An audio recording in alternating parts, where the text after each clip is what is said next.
Sahabat DKB, kita kembali berjumpa dalam acara Wasiat Kekal berupa renungan firman Tuhan yang memandu, yang menuntun kehidupan kita. Saya Pendeta Arlianus Larosa. Renungan kita pada hari ini, hari Rabu 25 Februari 2026, ditulis oleh rekan saya Pendeta Mungki Aditya Sasmita dari GKI Sangkras Solo dengan judul Kecil Tetaplah Berharga. Didasarkan pada Injil Matius pasal 18 ayat 10 sampai ayat 14. Dan yang akan jadi pusat permenungan kita adalah Matius 18 ayat 12. Mari berdoa sebelum kita membaca Alkitab dan merenungkan firman Allah. Bapa di surga, terima kasih atas anugerah Tuhan berupa kitab suci yang Kau berikan kepada kami. Di dalamnya kami boleh terus mengenal Engkau, kehendak-Mu, dan hal-hal yang perlu kami kembangkan atau yang harus kami hindari dalam hidup ini. Tolong kami ketika sebentar akan membaca dan mendengarkannya supaya kami dikuasai oleh Roh Kudus dan oleh itu kami boleh mengerti yang Tuhan mau sampaikan kepada kami. Dalam nama Tuhan kami, Yesus Kristus. Amin. Saya bacakan Injil Matius pasal 18 ayat 12. Dengarkanlah firman Tuhan. Bagaimana pendapatmu? Jika seorang mempunyai 100 ekor domba dan seekor diantaranya tersesat, tidakkah ia akan meninggalkan yang 99 ekor di pegunungan dan pergi mencari yang tersesat itu? Sahabat, kecenderungan manusia biasanya hanya menghargai sesuatu yang besar atau banyak. Hal-hal yang kecil dan sedikit seringkali dipandang sepele dan kurang dihargai. Contohnya, orang kaya lebih dihargai daripada orang miskin. Orang yang berpendidikan tinggi lebih dihargai daripada yang berpendidikan rendah. Yesus memberikan pengajaran yang berbeda melalui perumpamaan tentang domba yang hilang. Seekor domba yang tersesat dicari, sementara 99 lainnya ditinggalkan di pegunungan. Tindakan ini tampak tidak masuk akal dan tidak efisien sama sekali.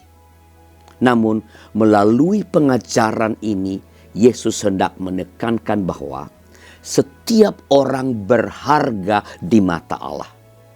Bahkan jika seseorang tidak dianggap berharga di mata manusia, ia tetap berharga di mata Allah.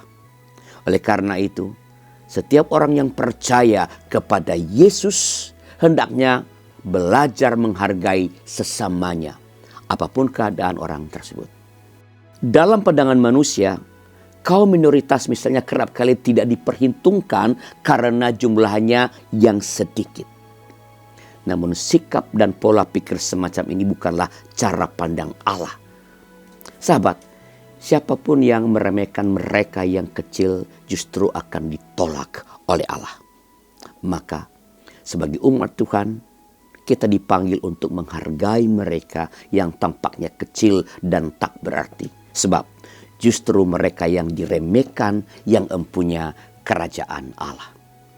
Bila ada di antara saudara punya pengalaman-pengalaman tentang misalnya hal-hal yang meremehkan orang lain karena kelompoknya kecil seperti meremehkan atau diskriminasi terhadap kaum minoritas, silakan tulis di kolom komentar supaya pengalaman itu jadi pembelajaran bagi para sahabat yang lain.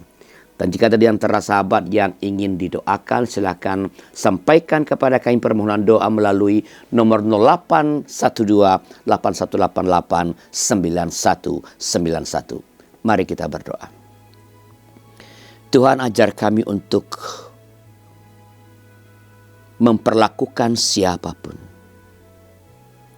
sesama makhluk ciptaan, dengan adil.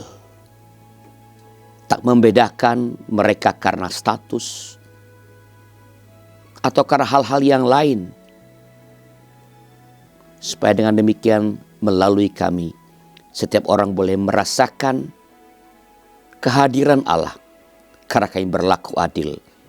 Karena kami menghormati setiap orang dan memperlakukan semua orang setara dan sama berharganya seperti Tuhan memperlakukan dan memandangnya.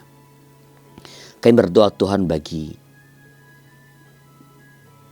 orang-orang yang mengalami diskriminasi, entah atau mengalami penghinaan karena dianggap rendah, karena hal-hal yang melekat dalam diri mereka, karena faktor kelahiran,